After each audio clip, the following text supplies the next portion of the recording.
नमस्कार दोस्तों, आज की इस वीडियो में हम बात करेंगे लकवे यानी जो आधे शरीर का काम करना बंद हो जाता है, जिसे पैरालिसिस कहा जाता है, जिसे हेमीप्लेजिया कहा जाता है। असल में हेमीप्लेजिया का मतलब क्या है मैं आपको समझाता हूँ। हेमी मतलब हाफ, प्लेजिया मतलब पैरालिसिस, यानी आधा शरीर जब आपका काम करना बंद कर देता है उस सिचुएशन को कहा जाता है पैरालिसिस।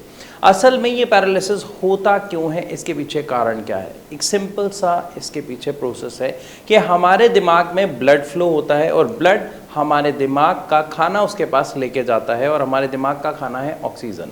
लेकिन अगर किसी भी कारणवश आपके दिमाग का खाना उस तक जाना बंद हो जाता है तो वो हिस्सा डेड हो जाता है। इसको कहा जाता है स्ट्रोक, यानी जब दिमाग के किसी भी हिस्से में एक खून के थक्के की फंसने की वजह से ब्लड आगे फ्लो नहीं कर पा रहा और दिमाग का वो हिस्सा डेड हो गया तो उसकी वजह से हमें लकवा देखने को मिलता है।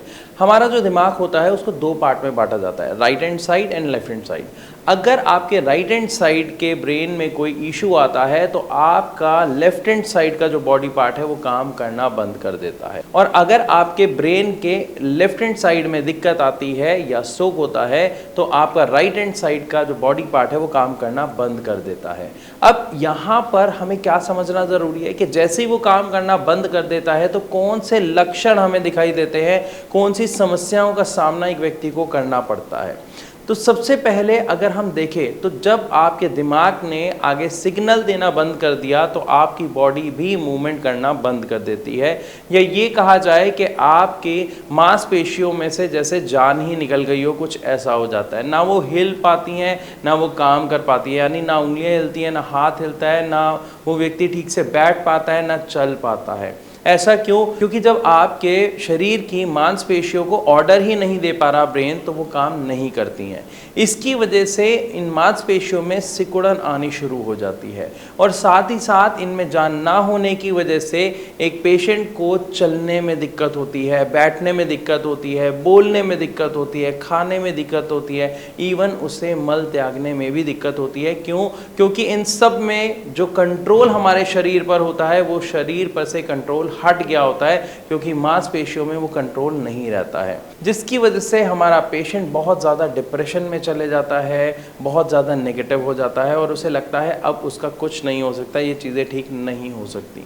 देखिए, यहाँ पर आपको एक चीज़ समझना पड़ेगा कि जब भी किसी भी व्यक्ति को पैरालिसिस होता है तो पहले 5 महीने उसके लिए गोल्डन पीरियड होता है, यानी पहले 5 महीने में आप जितनी चीज़ें उन्हें सिखा सकते हैं, जितनी आप उनकी एक्सरसाइज, उनकी फिजियोथेरेपी प्रॉपर करा सकते हैं, आप अपने पेशेंट के अंदर उतना ही शानदार इम्प्रूवमेंट देखेंगे।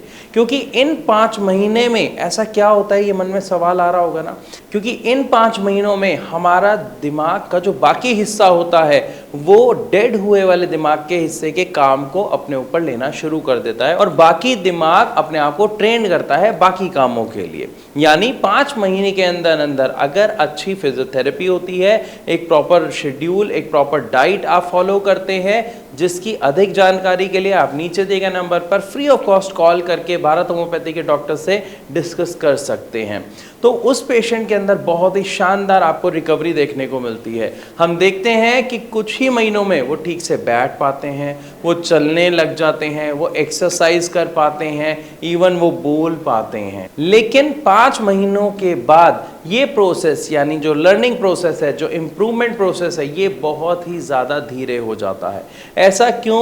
क्योंकि हमारे जो ब्रेन में प्रोसेस चल रहा होता है उस हिस्से के काम को लेने का वो स्लो हो जाता है। इस प्रोसेस को कहा जाता है न्यूरोप्लास्टिसिटी, और इसके लिए होम्योपैथिक में बहुत सारी मेडिसिन अवेलेबल हैं एक पेशेंट्स के लिए, जिसके थ्रू आपके न्यूरोप्लास्टिसिटी के प्रोसेस को दोबारा बूस्ट किया जा सकता है। और कोई भी अगर आप मेडिसिन ले रहे हैं, आप चेक कीजिए क्या उस मेडिसिन से न्यूरोप्लास्टिसिटी बूस्ट हो रहा है, हेल्प मिल रही है। अगर हाँ तो आपके अंदर शानदार इंप्रूवमेंट आपको देखने को मिलेगी, लेकिन अगर नहीं तो आप खुद जानिए कि जो प्रोसेस ही बंद हो गया, जो प्रोसेस ही स्लो हो गया, तो क्या हमारे पेशेंट के अंदर हमें इंप्रूवमेंट देखने को मिलेगी? आंसर आपके सामने है। क्योंकि आप दवा किस चीज़ की ले रहे हैं? खून को पतला करने की।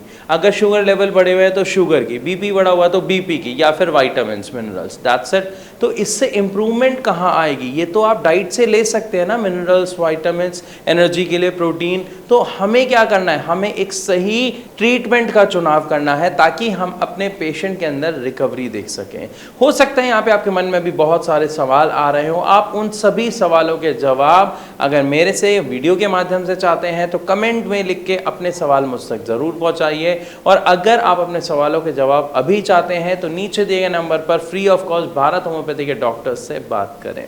मैं आशा करता हूँ इस वीडियो के माध्यम से आपको समझ आया होगा कि हमारा आधा शरीर जो काम करना बंद कर देता है, जो लकवा है, जो पैरालिसिस है, वो किस कारण की वजह से होता है। फिर भी कोई सवाल है तो आप मुझसे ज़रूर पूछ सकते हैं कमेंट के माध्यम से। तो इसी के साथ अब मैं आपसे चलने की इजाज़त चाहूँगा, मिलूंगा अपनी अगली वीडियो में, तब तक के लिए नमस्कार।